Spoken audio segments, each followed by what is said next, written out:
सुप्रभात बच्चों, कैसे हो आप सब। कल मैं आपको पाठ पढ़ा रही थी कागज़ के लिफाफों के बारे में कि किस तरह कागज़ के लिफाफे हमारे जीवन में उपयोगी हैं। गांधी जी ने भी तो कहा था, nature has enough for everybody's need but not enough for everybody's greed. अर्थात नेचर यानी प्रकृति जो है वो प्रत्येक व्यक्ति की आवश्यकता को पूरा करने के लिए पर्याप्त है, लेकिन प्रत्येक व्यक्ति के लालच को पूरा करने के लिए पर्याप्त नहीं है। अगर हम कागज़ का इस्तेमाल किफ़ायत से करें यानी बचत से करें तो ज़्यादा पेड़ नहीं काटने पड़ेंगे। यदि हम कागज़ का इस्तेमाल तरीके से करेंगे तो हमें अधिक से अधिक पेड़ काटने नहीं पड़ेंगे। एक बात और हिमांशु भैया, पेड़ काटने के साथ साथ अगर हम पेड़ लगाते भी रहें तो पेड़ों की कभी कमी होगी ही नहीं। यदि हम जैसे पेड़ काटते हैं और साथ ही साथ यदि हम अधिक से अधिक पेड़ लगाएंगे तो पेड़ों की कभी कमी होगी ही नहीं। याद नहीं, पड़ोस में जब शुभम पैदा हुआ था तो अनुपम चाचा ने पीपल का पेड़ लगाया था।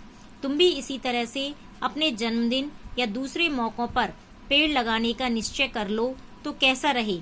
छोटा लिफाफा बोला, यानी छोटे लिफाफे ने ये बात कही कि जिस तरह से शुभम ने के चाचा ने पीपल का पेड़ लगाया था, इस तरह से तुम भी यदि अपने जन्मदिन पर या किसी दूसरे मौकों पर पेड़ लगाओगे तो तुम्हें भी अच्छा लगेगा।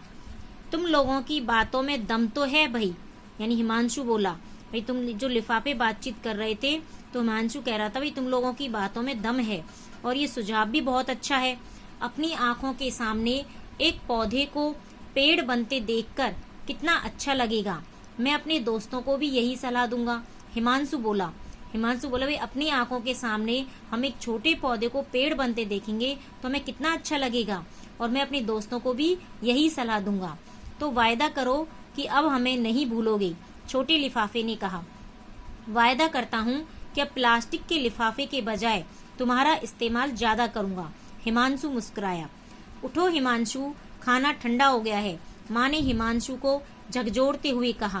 यानी हिमांशु जो है नींदों में लिफाफों से बातचीत कर रहा था, तभी उसकी माँ आई और उसे जोर से हिला दिया और कहा कि हिमांशु खाना ठंडा हो रहा है, उठ जाओ।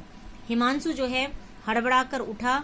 उसने आंखें मलकर फर्श पर नजर डाली, फिर कूड़े की टोकरी में से कागज के लिफाफों को निकालकर झाड़ने लगा और एक डिब्बे में करीने से रखने लगा। माँ उसे हैरत से देख रही थी, यानी माँ भी बड़े आश्चर्य से देख रही थी कि किस तरह हिमांशु जो है कूड़े की टोकरी में से कागज के लिफाफों को निकाल करके और एक डिब्बे में करीने से रख रहा था।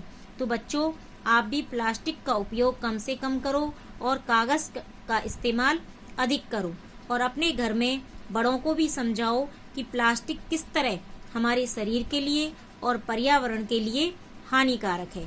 तो बच्चों, पाठ समझ में आ गया होगा। धन्यवाद।